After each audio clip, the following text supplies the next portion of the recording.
Hi, my name is Jim Comiskey and welcome to a video training program on supervision. Supervising retail pet store employees.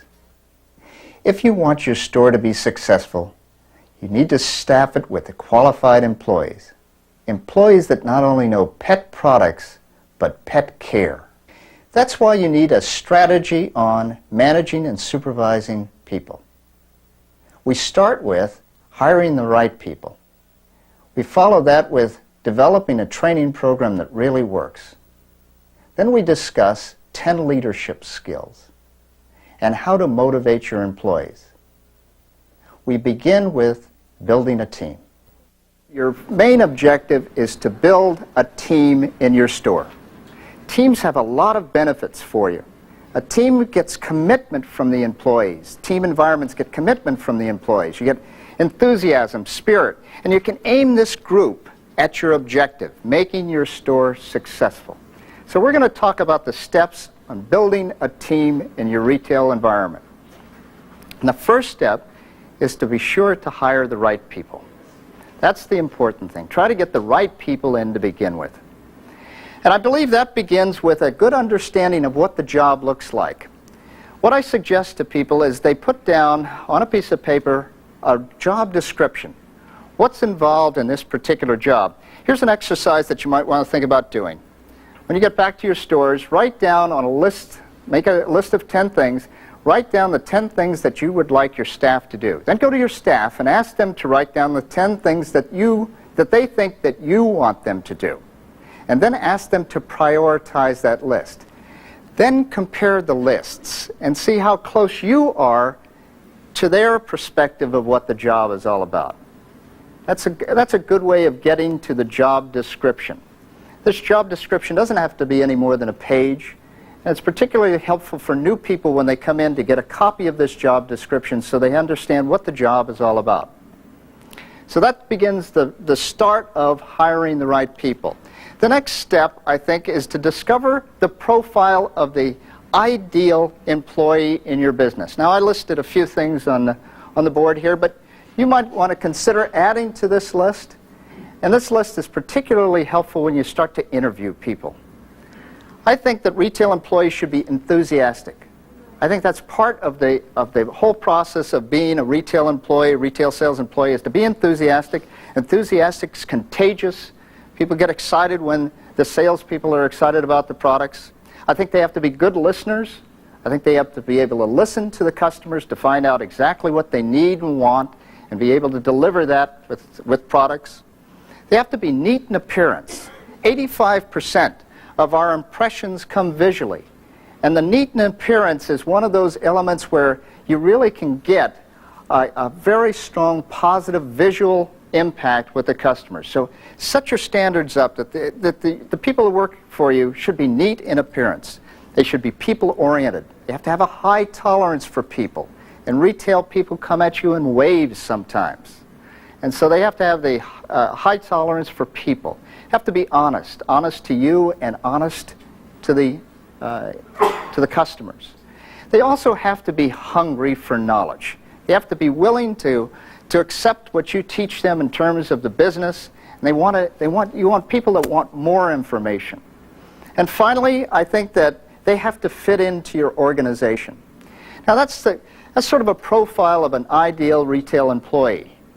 Now, where it becomes particularly valuable for you is when you have an interview and you have that written on a list. Maybe you make a few copies of that list. And after you interview that prospective employee, pull that list out and score them from 1 to 10 on each one of the characteristics that you have on your ideal profile characteristic sheet. You'll find that the ones with the highest scores tend to be your best candidates. It's a nice way of interviewing. It's a way of getting the best information based on what you really want. Round pegs for round holes. In addition, the ideal pet store employee should love animals. It's hard work. It's not always clean work. They have to like what they do. But they also have to like people because they're going to be dealing with a lot of them. They're going to have to show quality customer service to your customers.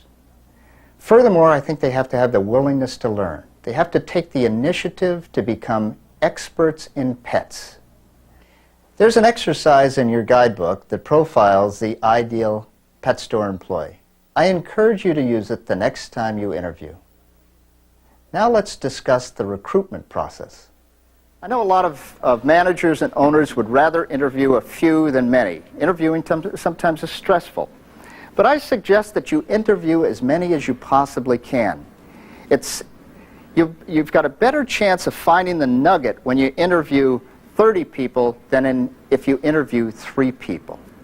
I know 30 people is a lot, but at the same time, you're going to be able to find those good people in more people in the interview process. There's a lot of ways to get people in for interviews, but I'm going to just talk about a couple of them, and I'm going to give you a couple of tips on these. First of all, the newspaper. I'm sure you all put an ad in the newspaper every once in a while when you have a job opening. But one of the things that you might want to do is to make sure that you structure that ad in benefit-laden copy. Remember, it's an ad. Remember, you want to pull people into your store for the interview. Unless it's a good ad where it has drawing power, they're not going to get out of their house, get in a car, and come down for a stressful interview. So if you turn the thing around and make it benefit-laden copy, think about the benefits of working in your store and put that in your ad. You can get a lot of good referrals from your staff. We used to do that in our retail stores. Most of the time, the people that we hired were referrals from our present employees. We found that a very effective way.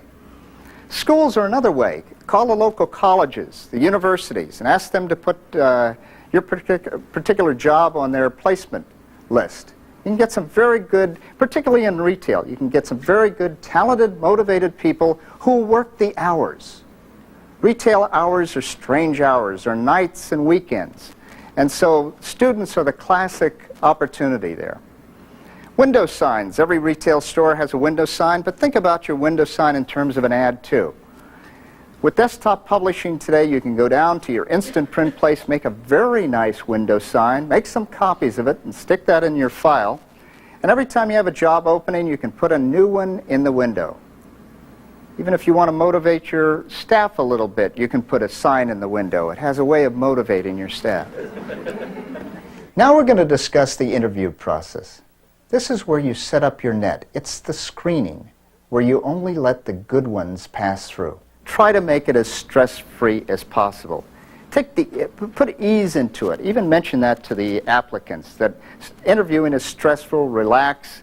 If you have a desk, come around the desk. Don't put barriers in between. Shake their hand, smile at them, start with easy questions. Make this as stress-free as possible, because that's the way you're going to get good information from people. One of the other things that I recommend is that you actually ask the same questions over and over again. It might sound a little boring, but the more you ask that question, the better the resource or the reservoir of knowledge that you have in your head about the answers to that particular question. So I design a series of questions that you ask every applicant. It works out. The more you interview, the better that process works. One of the other things that I suggest is that you make it an 80-20 interview process, where you only speak 20% of the time and they speak 80% of the time, at least on the first interview. Let them do the speaking. That's what you need. You need the information from them. So do an 80-20 thing. Ask open-ended questions, questions that begin with who, what, when, how, and where. Those get paragraph answers for you. So when you're thinking about the interview process, structure it. Practice it even. Get it down so that you understand exactly what you're looking for in terms of the profile of the ideal individual. And then when you do the interview, make sure that you're selecting the best possible candidate. In the guidebook, you'll find a list of questions that will help you in the interview process. Additionally, you can use the Ideal Employee Profile Sheet to help you evaluate each one of the applicants. Structure your interview process. Close the net so only the good ones pass through. Have you ever had a situation where you've hired somebody and 2 weeks later you say to yourself, why did I do that? Good employees will make money for you, bad employees will lose money for you, and they'll also drive you crazy. Now we move to the next phase, and that's training. And we begin at the beginning. In the orientation process, where somebody is just new in your business, first couple of days, you have an orientation checklist where you have anywhere from 20 to 30 things on the checklist. Those are the things that the person has to know in the first few days they're with you. I think it's appropriate to put that down on the list. And then assign that person to one of your loyal, committed staff and let them go through it. Become the buddy for that individual and let them go through that checklist.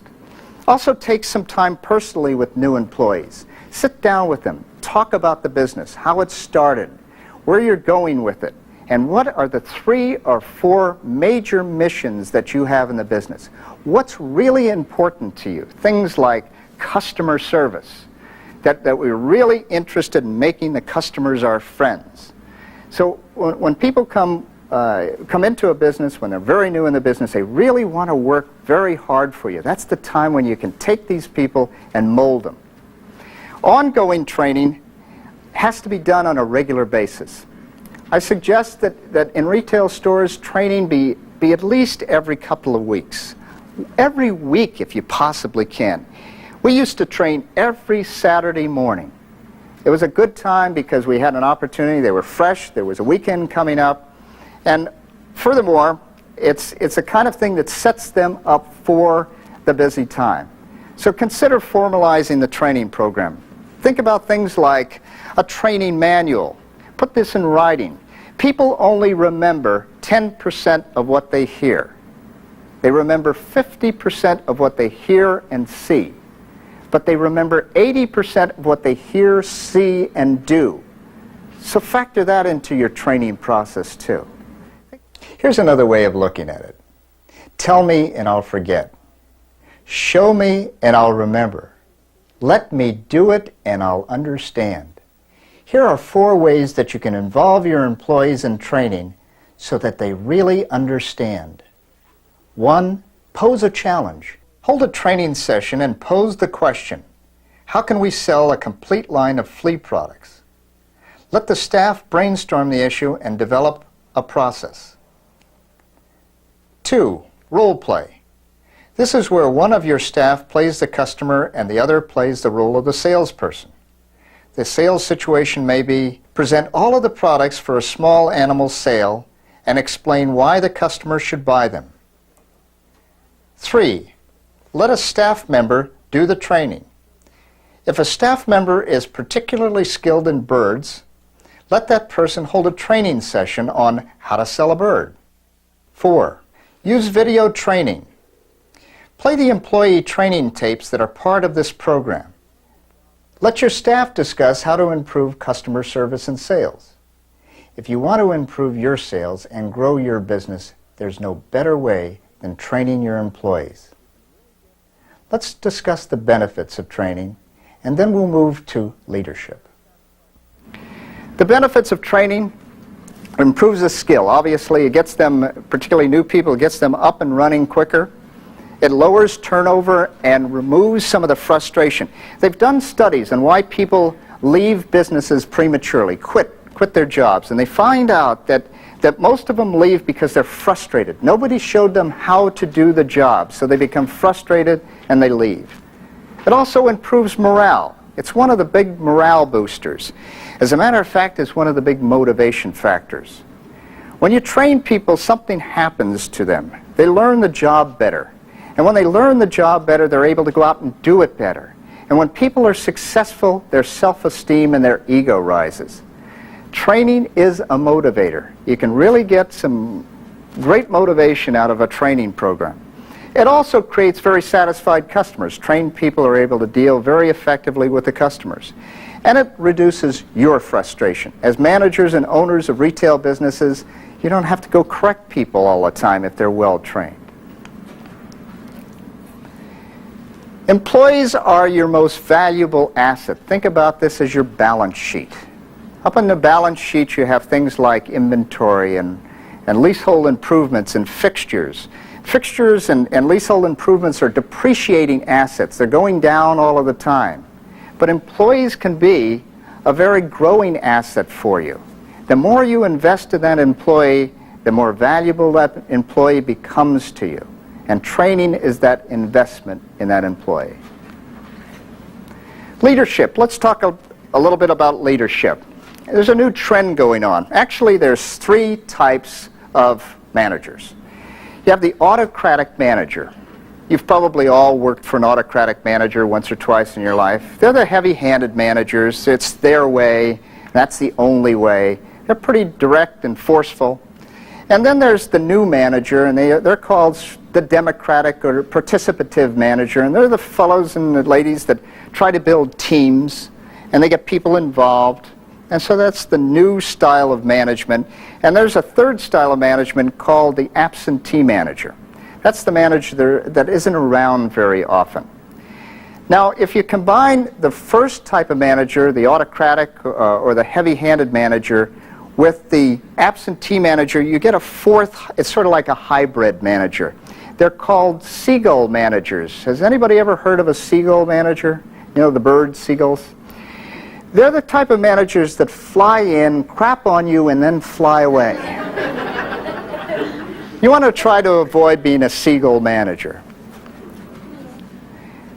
I do these seminars and one-day workshops, and over the last 3 years, I've been conducting a sort of a survey and taking in the information that I receive. And one of the exercises that I ask the participants in these one-day workshops to do is to sit around in groups of 5 or 6 people and talk about the best boss that they've ever had.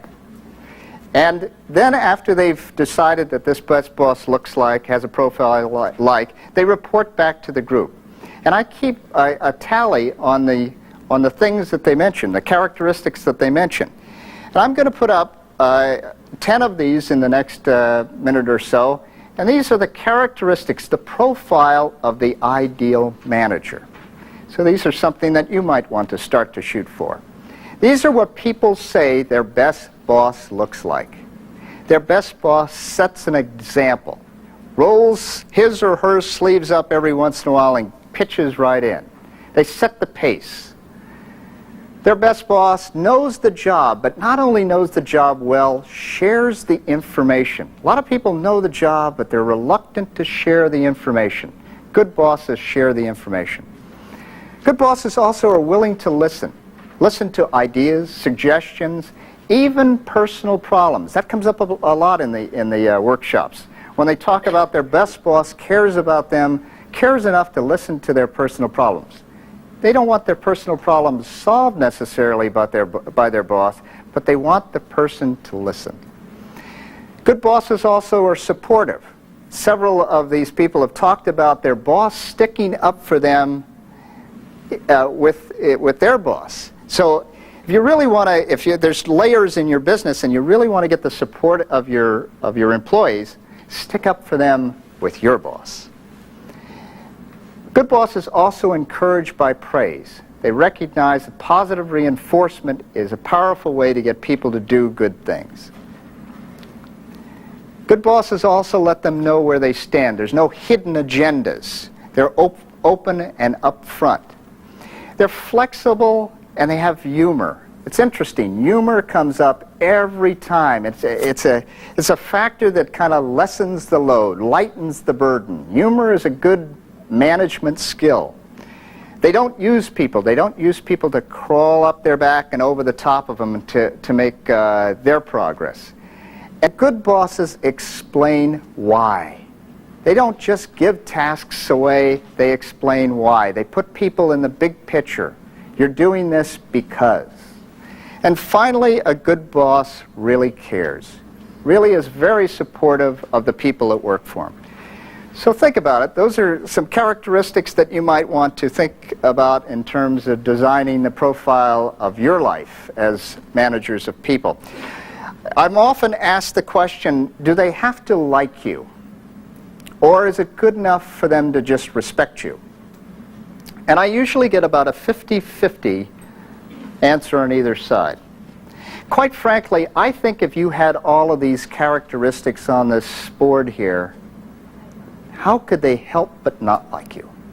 Those are the kind of things people like in other people. And if you had those as a supervisor or as a boss, I think you'd be well liked by your employees. And incidentally, I think that is important. I think it is important if you want the support and commitment of your employees that they do like you. In a pet store, it's leadership by example. If you want your staff to deliver quality customer service, you have to show you care about the customers at every possible opportunity. If you want your staff to sell all of the products that are necessary, then you have to show them how, and then reward them when they do it. If you want your store to be immaculately clean, you can't pass by clutter. You have to reach down and pick it up. They're watching you for clues. You set the standard and the pace in your store. Now let's talk about motivation. Motivation's a feeling. It's an internal feeling. It's a feeling of power. It's a feeling of being able to do peak performance. It's kind of visceral. It operates from within. They did a very interesting study of managers and employees. And they gave them a list of 10 things, 10 characteristics, and they said, what do you think motivates employees? What are the top things that motivate employees? And so what the manager said was high wages, number one. That's what motivates employees. Then they talked about job security, number two. 3, promotion in the company. They could make progress in the company.